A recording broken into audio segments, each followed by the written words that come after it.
Boa tarde, irmãos, a paz do Senhor. Tudo bem com vocês? Boa tarde, né? Como eu já disse para mim, para vocês boa noite, né? Eu vou tentar me habituar a isso, né? Que a gente grava de tarde para poder lançar lá no YouTube à noite. Mas de qualquer forma, que a paz seja convosco, a paz do Senhor.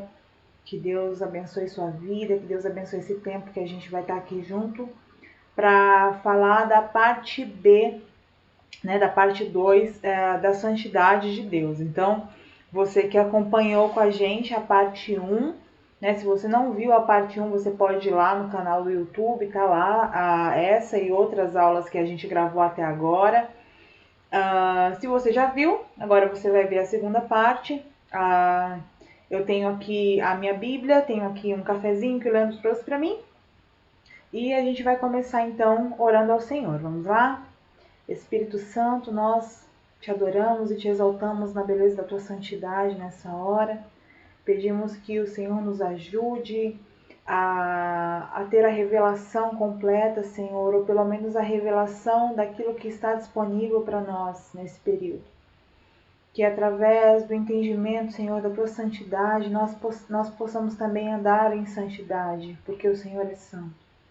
Que o Senhor nos abençoe, Pai, durante esses minutos que nós estaremos aqui juntos, meditando, mergulhando, Senhor, nos aprofundando na Tua Palavra e nos Teus santos atributos.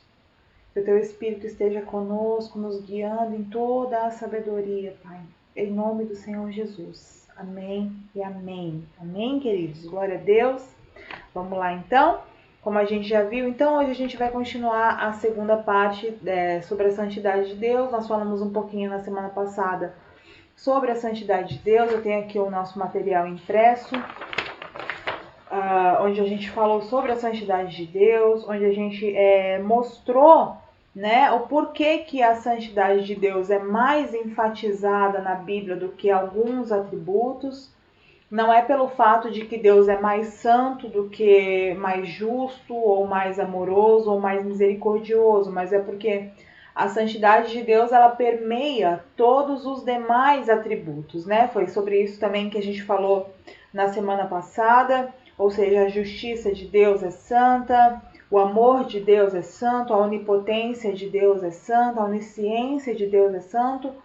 E a gente viu também que a palavra santo, ou que declarar que Deus é santo, nós estamos declarando que ele é separado, que ele está muito acima, né, do que nós, é um atributo que demonstra a transcendência de Deus, né, algo que transcende, que fala da sua grandeza, de como ele é muito maior, muito melhor, muito mais puro, muito mais santo que qualquer um de nós seremos ou chegaremos a ser em algum momento das nossas vidas. Por isso que a santidade de Deus é muito mais enfatizada durante as Escrituras do que alguns outros atributos, justamente porque é o atributo que permeia os demais atributos, que fala, que dá a qualidade da qualidade, né? Que dá a qualidade, o atributo do atributo, né? O atributo dos atributos, ou seja, a santidade dá a qualidade dos demais atributos. Todos eles são santos porque o nosso Deus é santo. E aí, semana passada a gente falou também, a gente viu alguns textos bíblicos. Espero que você tenha recebido o material lá, né, nos grupos. E se você tem o material, você abriu nos textos bíblicos, né, que já estavam lá disponibilizados e que a gente já leu e já falou um pouquinho na aula anterior.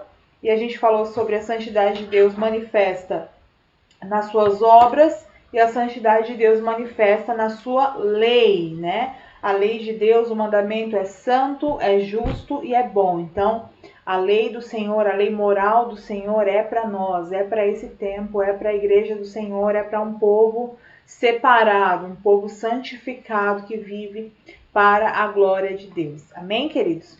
Então, a gente vai continuar, vou mudar aqui a nossa telinha, e a gente vai continuar aqui da onde a gente parou.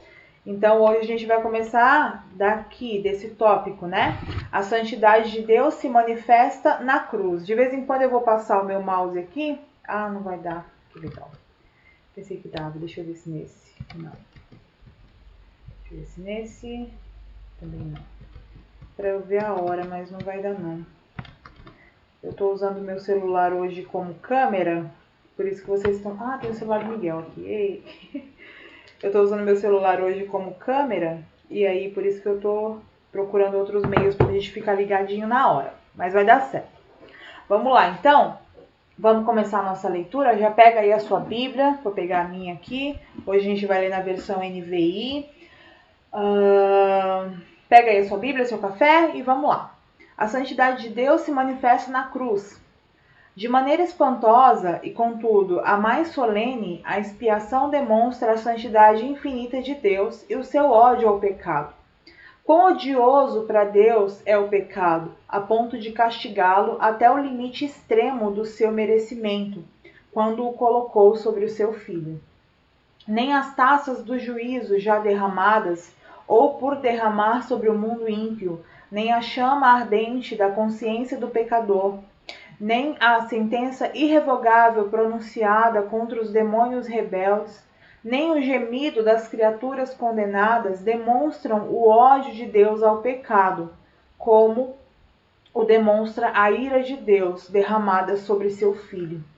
Nunca a santidade divina parece mais bela e mais adorável do que na hora em que o semblante do Salvador ficou desfigurado em meio aos seus gemidos mortais. Ele próprio o reconhece no Salmo 22, quando o Senhor afastou dele o seu rosto sorridente e lhe fincou no coração a aguda faca, provocando seu terrível brado: Deus meu, por que me abandonaste ou desamparaste? Jesus adora esta perfeição, tu, porém, és o santo. Para a gente poder explicar melhor o que ele está falando aqui, eu queria convidar você a pegar a sua Bíblia e abrir no Salmo 22, que é um salmo escrito por Davi, mas também é um salmo profético, né, que fala dos sofrimentos do Messias na cruz, né? Tanto é que quando Jesus estava lá na cruz do Calvário, ele fala, ele cita esse salmo, ele fala desse salmo porque esse salmo se refere à pessoa dele, esse salmo se refere ao sofrimento do Messias na cruz do Calvário. A gente vai ler o verso 1, o 2 e o 3. Diz assim na minha versão: meu Deus, por que me abandonaste? Por que estás tão longe de salvar-me, tão longe dos meus gritos e angústia? Meu Deus, eu clamo de dia, mas não respondes, de noite e não recebo alívio. Tu, porém, és o santo, és rei, és o louvor de Israel. Amém? Então, esses 3 versículos onde Jesus ele cita, né? E aqui Davi ele escreve esse salmo como se ele mesmo estivesse passando por aquele sofrimento, descrevendo um sofrimento que ele estava passando naquele momento, mas que também sobreviria sobre Jesus na cruz do Calvário. E aqui o nosso autor, né, o A.W. Pink, ele vai falar que a santidade de Deus ela é demonstrada de maneira espantosa na cruz do Calvário. Por quê? Para que nós fôssemos purificados, lembra que a gente viu semana passada lá no livro de Abacuque, onde a palavra do Senhor diz que ele é tão puro de olhos que ele não pode contemplar o pecado. Então, para que nós hoje tivéssemos o privilégio de nos achegarmos a um Deus que é totalmente e perfeitamente santo, foi necessário que o próprio Cristo, que o próprio Deus e o próprio Cristo, que também é Deus, morresse na cruz do Calvário por nós. E aí, a Bíblia vai dizer que a santidade dele se demonstra assim porque nenhum homem ou mulher comum poderia carregar sobre si o peso de todo o pecado de toda a humanidade, daquela geração, das gerações passadas e das gerações futuras. Tanto é que aquele sangue, o sangue de Cristo derramado na cruz do Calvário, foi derramado sobre nós hoje, mais de 2000 anos depois daquele acontecimento, e continuará sendo derramado sobre todos aqueles que o aceitarem, que o receberem como seu único e suficiente Salvador. Então, o autor aqui vai dizer que não há um momento mais sublime ou mais amável do que o momento em que Deus derramou sobre Cristo em toda a sua potência, em toda a sua grandeza, toda a ira que Deus tem, todo o ódio que Deus tem contra o pecado. E aí ele vai falar que Jesus, apesar de ter bradado ali, Deus meu, por que me desamparaste? No verso 3, o salmista vai dizer, e a gente sabe que ali ele toma o lugar do Cristo, o Cristo toma o lugar do salmista, e ele diz que tu, porém, és santo. Como que reconhecendo, eu estou levando sobre mim nesse momento o pecado de toda a humanidade. O meu Deus, o meu Pai, ele não pode me contemplar nesse momento. Porque ele não pode contemplar o pecado. Ele não pode contemplar a maldade. Ele é tão puro de olhos que ele não pode contemplar o mal. A Bíblia fala que ele não pode olhar, ele não pode ver o mal. E não no que a gente fala de ver, não é no sentido de que a maldade está acontecendo e Deus não está vendo. É no sentido de que a maldade está acontecendo, Deus está vendo, mas também Deus trará juízo completo sobre essa maldade, sobre esse mal, que continua ocorrendo, que continua sendo praticado por aqueles que não foram lavados e remidos pelo sangue puro de Cristo derramado na cruz do Calvário em favor de nós. Então, o fato de quando Abacuque diz que ele é tão puro de olhos que ele não pode contemplar o pecado, não significa que ele, quando vê um pecado acontecendo, ele fecha os olhos ou ele ignora. Não. Quer dizer que, apesar que ele está assim, vendo, enxergando, contemplando o pecado, mas que ele não vai deixar aquele pecado impune, ele não vai deixar aquele pecado passar em branco, passar abatido. Ele trará justiça, e a Bíblia diz que ele vem e ele trará justiça, ele fará justiça ao injustiçado. E eu quero aproveitar, claro que a gente vai ver depois esse atributo, mas eu queria falar para você hoje, talvez isso seja pertinente para você hoje, apesar de todas as maldades que a gente tem visto acontecer, de toda a injustiça, de crimes que são perdoados, de coisas que acontecem, que a gente sabe que foram comprovados que aconteceram, mas apesar disso, homens resolveram declarar inocente o culpado. Então, se você sente esse peso no seu coração, essa angústia, essa raiva, eu quero dizer para você que a sua ira não atrai a ira de Deus. A sua ira não é a ira de Deus. A sua raiva não é a raiva de Deus. Porque apesar de nós ficarmos indignados a um Deus que é perfeitamente santo, e se a gente que não é santo, a gente que é pecador, a gente que tem ainda está aqui nesse mundo, que ainda é humano, fica com raiva quando a gente contempla a maldade. Imagina o Deus que é perfeitamente santo. Imagina o Deus que é perfeitamente justo quando contempla a injustiça. Então, não se preocupe, não deixe que isso abale sua fé, não deixe que isso faça com que você questione a justiça de Deus, porque a Bíblia fala de um dia em que ele virá e ele trará justiça, e ele fará justiça aos seus, ele fará justiça ao órfão, à viúva, e ele trará justiça em suas asas. Então nós aguardamos e clamamos a Deus. É claro que isso não quer dizer que a gente vai ficar de olhos fechados aceitando tudo o que nos impuserem, tudo o que nos disserem que é o certo ou que não é. Nós temos um discernimento a partir do Espírito Santo que nos faz também ter raiva, odiar aquilo que Deus odeia, rejeitar aquilo que o próprio Deus rejeita. Então, mas que essa paz, que excede o entendimento, que vem da parte do Senhor, invada o nosso coração, confiando que Ele é aquele que vai trazer a justiça e que vai fazer justiça. Né? Então é isso que ele está dizendo aqui. E quando ele fala que Jesus adora essa perfeição, é como se ele mesmo estivesse reconhecendo. Ele faz a pergunta e é como se ele mesmo estivesse respondendo: por que me desamparaste? E depois ele declara: tu, porém, és o santo. Ou seja, ele não pode contemplar o mal, ele não pode contemplar, ele não podia olhar para Jesus naquele momento, porque sobre Jesus estava o pecado de toda a humanidade. Amém? Então ele dá continuidade aqui, dizendo assim: posto que Deus é santo, deixa eu abaixar porque eu acho que eu apareço bem ali no cantinho, né? Eu não tenho a visão de como eu apareço, mas eu sei que eu apareço bem ali naquele cantinho. Então eu vou botar mais para baixo para a gente poder ler. Posto que Deus é santo, Ele odeia todo pecado. Ele ama tudo o quanto está em conformidade com as suas leis e detesta tudo que lhe é contrário. Provérbios 3, 32 e 15, 26.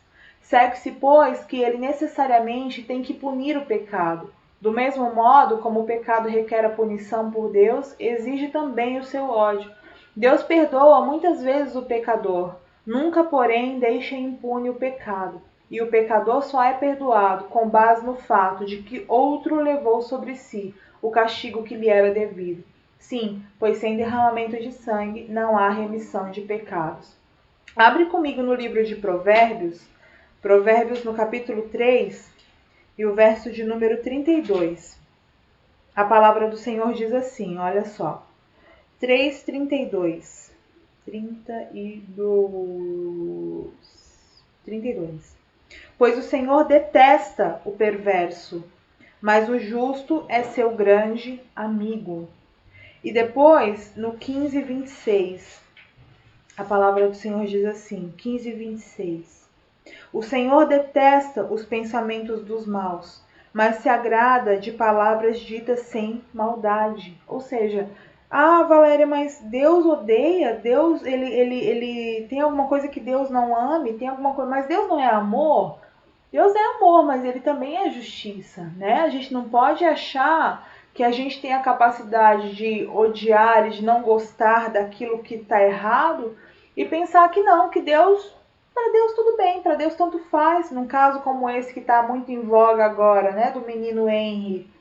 Se a gente crer que Deus vê uma situação como aquela, que aquela criança deve ter sofrido durante tanto tempo, e ver e pensar que não, que para Deus tudo bem, que Deus estava indiferente, que Deus é esse, né? Que Deus é esse que a gente serve? A gente sabe que Deus detesta, que Deus traz justiça, que Deus se ira. Só que há, como eu já disse, uma diferença entre esses atributos em Deus e esses atributos em nós. Por quê? Por que a Bíblia diz que nós devemos perdoar, mas a Bíblia também declara que Deus pode punir? Né? Não sei se você já fez essa pergunta, mas é uma pergunta bem, né, interessante. Por quê? Porque, primeiro, que a gente não é Deus. Primeiro, que a gente não está em todos os lugares ao mesmo tempo, né? Primeiro, que a gente não é santo como Deus é santo. Então, primeiro que a gente é pecador também. Então, quando a gente vê uma pessoa que faz o mal e a gente fala, ou alguém que faz o mal pra gente, e a gente fala, não, eu não vou perdoar, ou não, eu não vou amar, ou não, eu não vou, não sei, eu não vou liberar perdão sobre essa pessoa, a gente está declarando que a gente é melhor do que ela. Mas a gente não é. Nós também fomos perdoados, nós também fomos alcançados.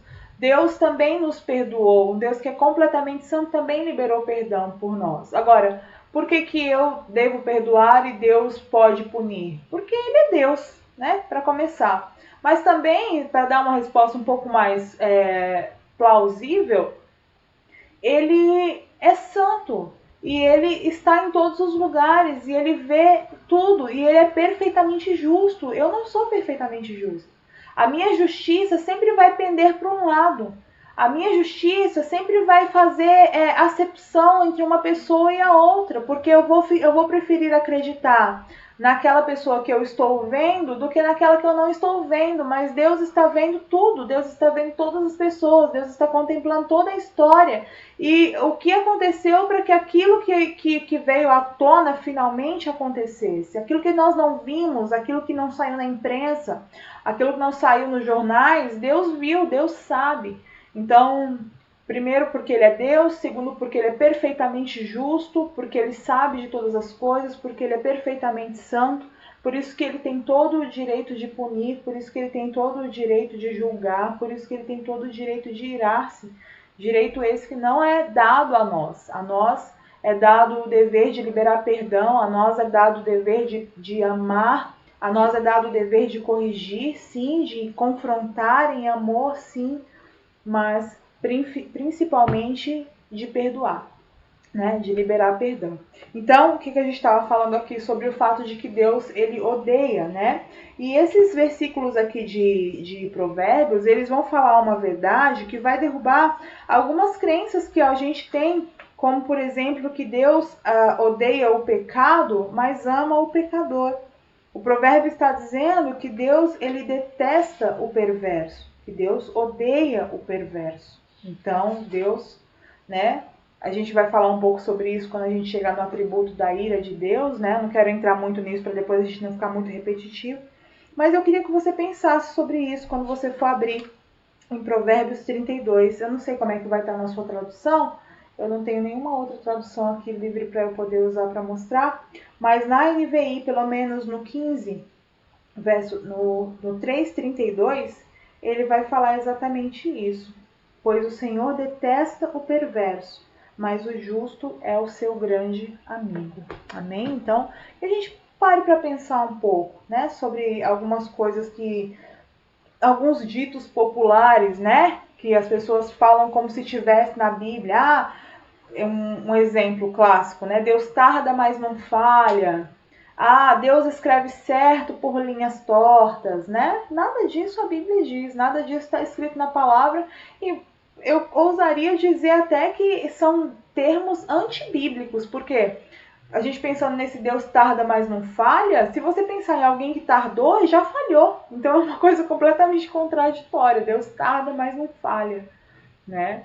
Então, são coisas que a gente, né, à medida que a gente vai estudando a palavra, vai conhecendo a palavra, a gente vai aprendendo a ser um pouco mais crítico, não crítico, né, mas analisar mais, né? E isso não é antibíblico e nem é errado. A Bíblia fala ali dos bereanos, né, que analisavam a pregação de Paulo. Então pensa, Paulo chegou lá na cidade de Bereia para pregar, e Paulo era cara, Paulo sabia de muita coisa, Paulo era fariseu, era formado ali com os melhores professores sobre a lei. Paulo dominava, ele sabia daquilo que ele estava falando, ele era eloquente, ele tinha entendimento, domínio sobre aquilo que ele estava falando, mas mesmo assim, quando ele chegou na cidade de Bereia e começou ali a expor as escrituras, os bereanos falaram, opa, peraí, Paulo ia lá, pregava um tempo, depois outro tempo eles iam na Torá, na lei de Moisés, para ver se realmente aquilo que Paulo estava dizendo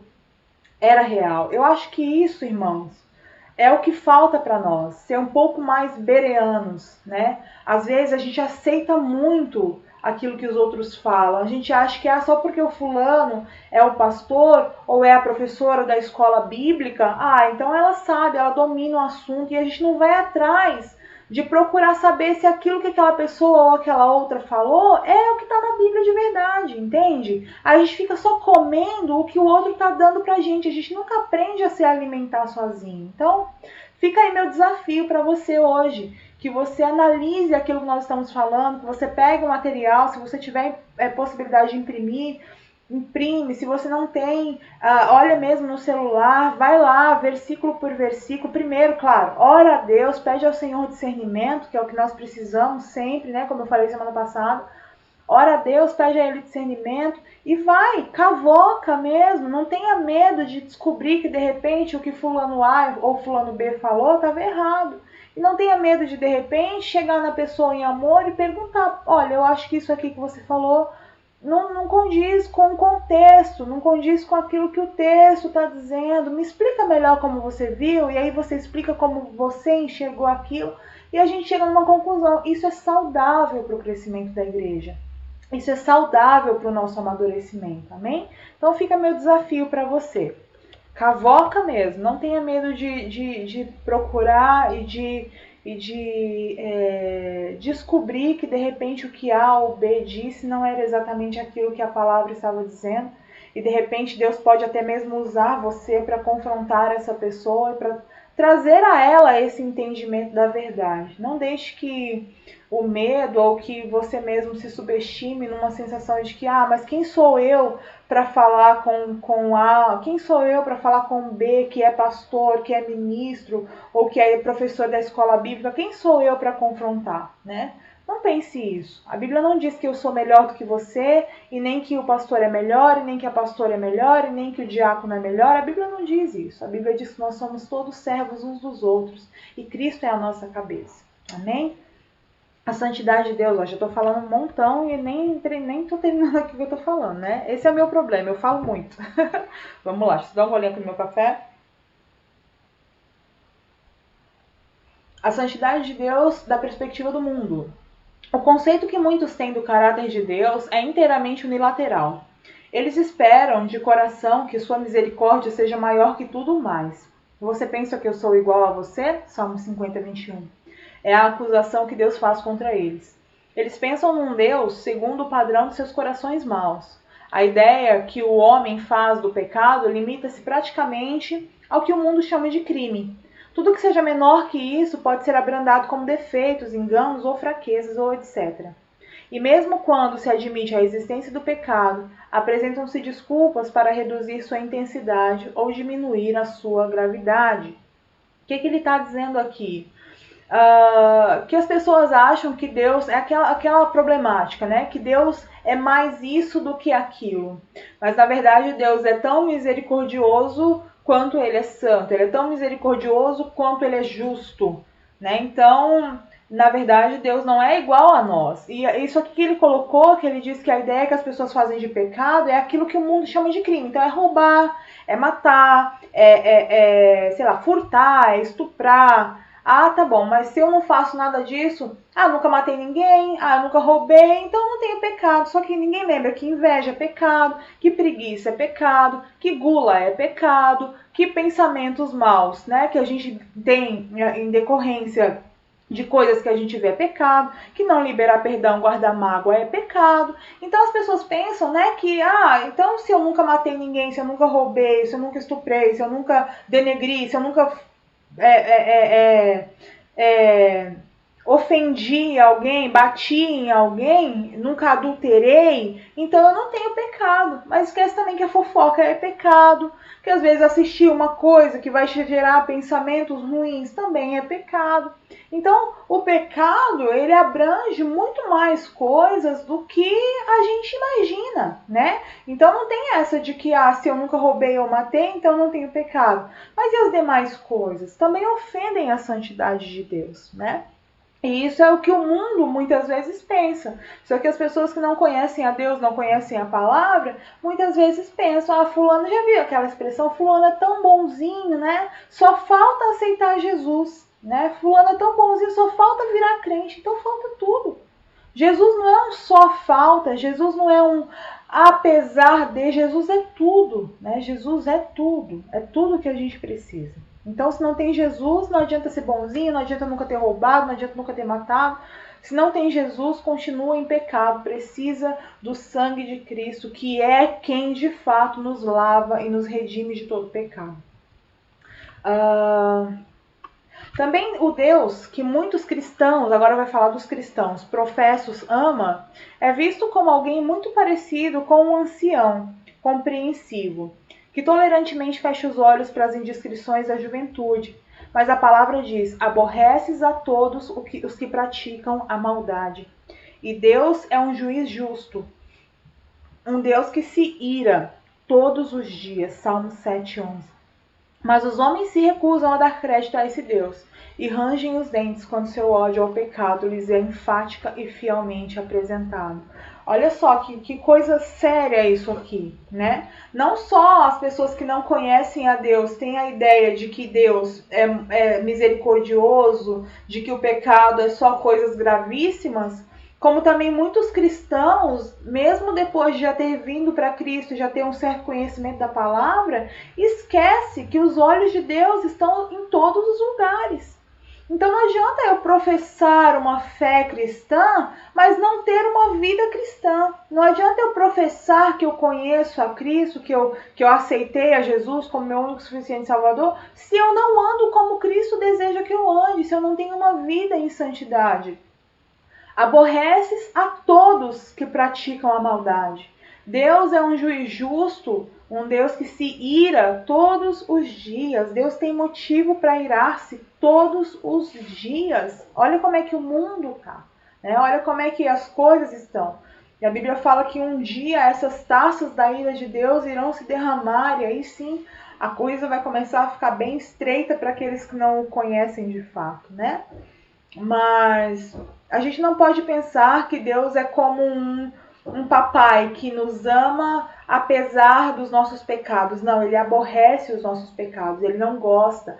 Você já sentiu aquele incômodo do Espírito Santo dentro de você quando você faz uma coisa errada, quando você fala uma coisa que você não devia ter dito, quando você tem uma atitude que você não devia ter tido em relação a alguma coisa? Já sentiu aquele peso, aquele incômodo que fica dentro do seu coração? É o Senhor aborrecendo o seu pecado. Então, nós precisamos sim nos arrepender todos os dias diante do Senhor. Sendo que Deus é santo, a aceitação por Ele com base nas ações das criaturas é impossível.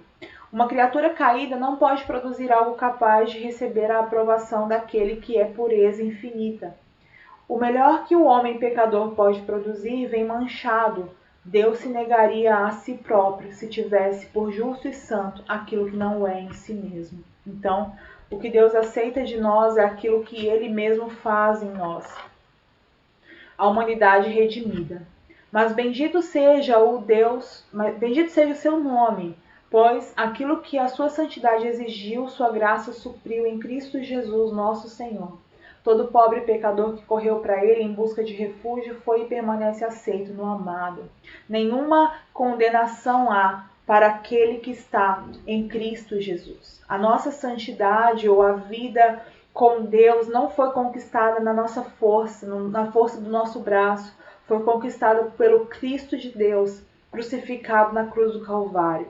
Então, queridos, aquilo que a santidade de Deus exige de nós, a perfeição, a limpeza, a purificação, a graça do Senhor Jesus Cristo derramou sobre nós. Então, essa graça que nós hoje bradamos, cantamos, nos alegramos nela, foi conquistada por um alto preço na cruz do Calvário. E nós hoje só podemos andar com Ele e sermos capazes de sermos aceitos por Ele, mesmo ainda estando numa condição de pecadores, é por causa da graça de Deus, é por causa do Cristo crucificado e ressurreto.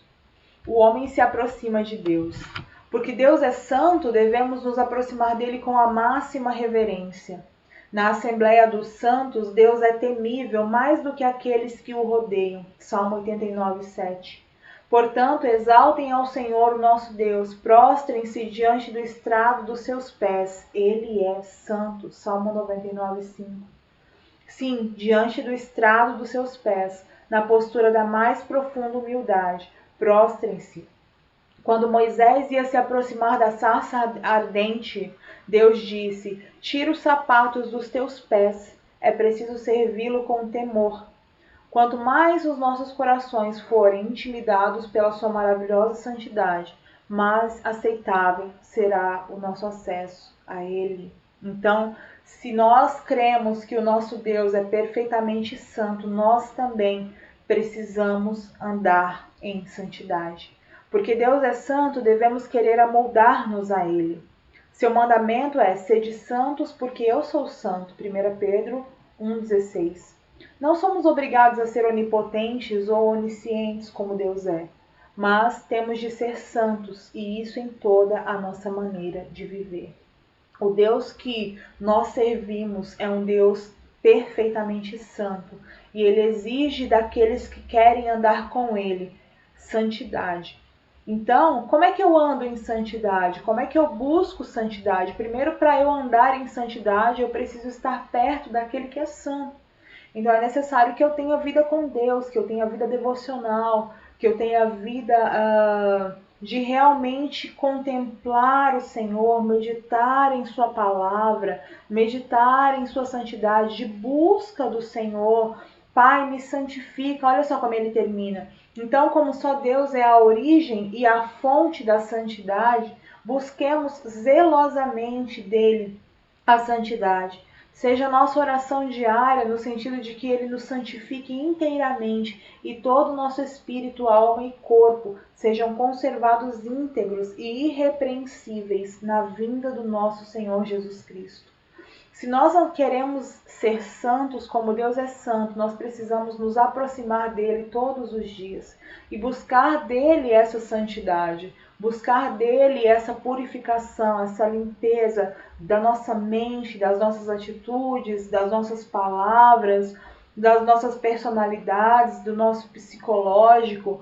Não é pensar, eu nasci assim, eu vou morrer assim, não. Eu nasci em pecado, debaixo da natureza de pecador, debaixo da natureza adâmica, mas agora eu conheci alguém que é muito maior, que é muito melhor, e eu quero andar em conformidade com a sua natureza, não mais com a natureza de Adão, que caiu, mas de acordo com a natureza de Cristo, que venceu, né? De acordo com o caráter de Cristo que venceu. E para isso eu preciso andar em santidade e buscar em Deus essa santidade. Não é de você mesmo, não é mudança de atitude somente. Às vezes a gente pensa que antes eu roubava, agora eu não roubo mais. Isso é importante muito, mas não é só religiosidade, não é só por religião, não é só porque alguém falou, mas é porque você contemplou por si mesmo, você reconhece o seu pecado, você reconhece que você precisa de um Salvador, você reconhece que você não consegue sozinho, por isso você precisa da graça, você precisa do Senhor, você precisa estar com Deus todos os dias para vencer a sua carne, para vencer a sua maldade, para vencer o velho homem que ainda está vivo e latente dentro de cada um de nós. Como que a gente faz isso? Através da oração, através da palavra de Deus, através de me expor à santidade, a um Deus que é perfeitamente santo e receber dele essa capacidade de me tornar santo, porque ele é santo. Que esse seja o desejo do meu coração e o desejo do seu coração também, nos tornarmos santos e depois, como diz aqui na última parte, e todo o nosso corpo e todo o nosso espírito, alma e corpo sejam conservados íntegros e irrepreensíveis na vinda do nosso Senhor Jesus Cristo. Maranata, ora vem, Senhor Jesus. Que nós sejamos encontrados em santidade naquele grande dia. Amém? Nós temos um Deus que é perfeitamente santo e se queremos andar com Ele, nós precisamos a cada dia nos santificar também. Amém, queridos? Que nós possamos permanecer firmes em andar na contramão desse mundo no qual nós vivemos. Vamos orar? Senhor, nós te agradecemos pela revelação da Tua Palavra. Te agradecemos, ó Deus, por entender que o Senhor é santo e que nós precisamos, se queremos nos achegar ao Senhor, andar também em santidade. Sabemos também, Senhor, que esse nível de exigência nós não somos capazes de fazer, nós não somos capazes de cumprir. Por isso oramos e pedimos ao Teu Santo Espírito que nos capacite, que nos dê forças, que nos dê ânimo, que através da graça do Senhor derramada sobre nós, que nos faz capazes, que nos torna livres, nós possamos nos achegar a Deus todos os dias, buscando a cada dia mais perdão pelos nossos pecados e uma vida em santidade. Senhor, nós não podemos, nós não conseguimos, Senhor. Nós não temos forças para fazer isso, mas nós cremos, ó Deus, que na nossa fraqueza o Teu poder se aperfeiçoa, que nós precisamos sim, mesmo nos sentindo fracos, pequenos, muitas vezes em pecado, Senhor, entristecidos por pecarmos, por ofendermos o Teu coração. Ainda assim, Senhor, nós precisamos nos achegar a Ti, por causa da Tua graça e por causa do sacrifício de Cristo na cruz, Pai. Nós precisamos de Ti, Senhor. Nós nos rendemos a Ti, Senhor. Nós não queremos andar na força do nosso braço, mas na força daquele que nos amou primeiro e que anseia de nós a santidade. Nos ajuda, ó Deus. Espírito Santo, nos dá essa graça e essa sabedoria para que possamos andar, Senhor, separados deste mundo, na contramão desta era má, aguardando o dia em que o Senhor vai se manifestar nas nuvens, para finalmente nos buscar e, enfim, nós poderemos andar com o Senhor para sempre. Louvado seja teu nome, o Senhor é santo, santo, santo. Fica conosco mais um pouco, Senhor. Nos ajuda e nos guarda nessa noite, que amanhã, se o Senhor permitir, nós possamos estar reunidos no teu santo templo, num culto santo ao Deus Santo, para a glória do teu nome, em nome de Jesus. Amém.